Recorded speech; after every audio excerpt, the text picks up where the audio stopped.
Hare Krishna. It brings us to the 13th verse of the 18th chapter of Gita, entitled The Perfection of Renunciation. So त्याग की परिभाषा. So हमने देखा त्याग अर्थात काम्य कर्मों से फलों की इच्छा छोड़ देना. So जब त्याग आता है मतलब कर्म. So कर्म होंगे तो कर्म कैसे होंगे? हमने अब तक देखा कर्मों के मिश्र फल आएंगे. अनिष्टम, इष्टम, मिश्रम. अच्छा भी आएगा, बुरा भी आएगा, मिश्र भी आएगा. अपने अपने हिसाब से जब चाहिए वो आता रहेगा. एंड मेजॉरिटीली वो आएगा कब?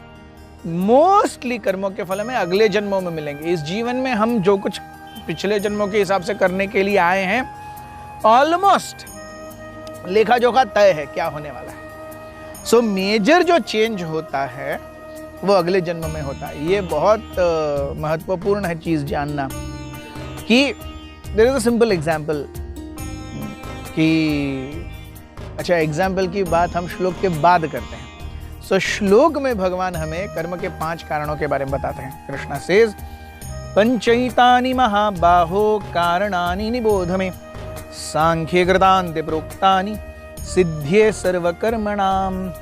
O mighty armed Arjuna, according to the Vedanta, there are 5 causes for the accomplishment of all action. Now learn of these from me. So कार्य, कर्म, कर्म फल, उनके बीच में बंधना, ये सब क्यों है? 5 कारण हैं जिनकी वजह से ये कर्मों का सिद्धांत है. So the entire karma philosophy is based on 5 factors. Yes. Just like this body actually I am spirit soul. But to interact with the external world, मैं आत्मा हूं लेकिन इस भौतिक जगत से संबंध स्थापित करने के लिए इस आत्मा के 2 भौतिक आवरण हैं.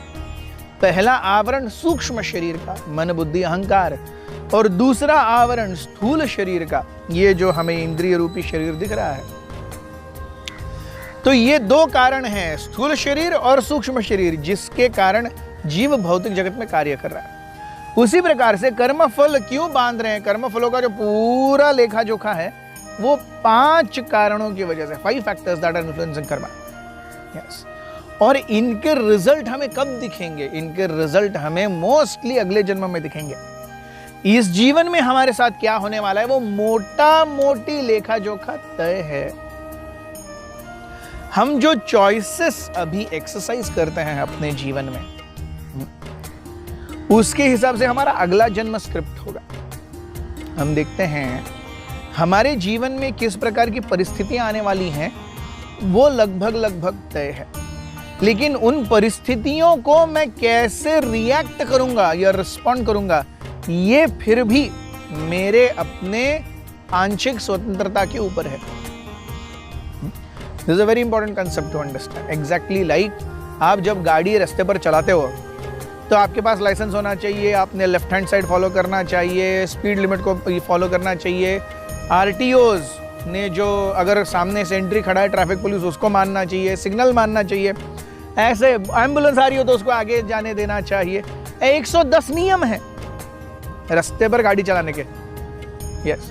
वो नो साइन या हॉर्न प्लीज, ये सारे वो हम जब लाइसेंस देने जाते हैं तो इतने सारे वो ये आता है.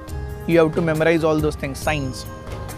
So 110 नियम है गाड़ी चलाने के, लेकिन इसके साथ में एक आंशिक स्वतंत्रता है. क्या आप कितने स्पीड में गाड़ी चलाना चाहिए, सो आप कितना एक्सेलरेटर दबाएंगे, इतनी ही आपके पास स्वतंत्रता है.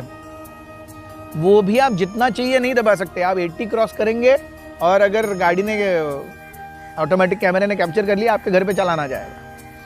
क्यों मैं बोल रहा हूं? क्योंकि मेरे साथ 2 बार हो चुका है ऐसा. सो रास्ता खुला दिख रहा है, मैं मस्त जा रहा हूं, घर में चलाना आ जाएगा. तो उसमें भी स्वतंत्रता एकदम कर्टेल्ड है. सो गिवन अ रोड, उसमें मैं कितना एक्सेलरेटर दबा सकता हूं, इतनी ही मेरे पास स्वतंत्रता है. बाकी 110 150 नियम मेरे ऊपर तब भी फोर्स्ड हैं. उसी प्रकार से मेरे जीवन में, इस जीवन में मेरे साथ क्या होने वाला है वो मोटा मोटी तय है, लेकिन उसका जो रिस्पॉन्स मैं दूंगा उतनी मेरी आंशिक स्वतंत्रता है. उस आंशिक स्वतंत्रता के ऊपर मेरा अगला जीवन कैसे होगा वो तय किया जाएगा. सो मेरी इस आंशिक स्वतंत्रता को और इस जन्म में आने वाले मेरे ऊपर जो प्रसंग हैं उनको कौन से फैक्टर्स निर्धारित कर रहे हैं? 5 फैक्टर्स हैं, 5 things that determine what is going to happen with me in this life. How karmic reaction flows. What are they? We will see tomorrow. So please understand this. Karma is a very subtle concept. ये हम A+B=C के हिसाब से कर्मों का सिद्धांत नहीं समझ सकते, लेकिन ऑन अ प्रिंसिपल हम समझ सकते हैं कि क्या हो रहा है, उस हिसाब से हम अपने जीवन को ढाल सकते हैं। इसलिए ये इन प्रिंसिपल्स को समझाने के लिए और यथाशक्ति डिटेल्स को समझाने के लिए हमें भगवद गीता, भागवतम इत्यादि ग्रंथ दिए गए हैं, वैदिक ग्रंथ दिए गए हैं। इनके अनुसार हम जब कार्य करते हैं तब हम रज से सत्व, सत्व से शुद्ध सत्व इस भौतिक जगत को छोड़ करके जा सकते हैं। Thank you very much. Hare Krishna.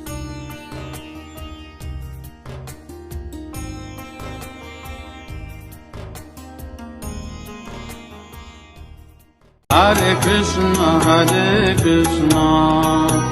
Krishna Krishna, Hare Hare, Hare Rama, Rama Rama,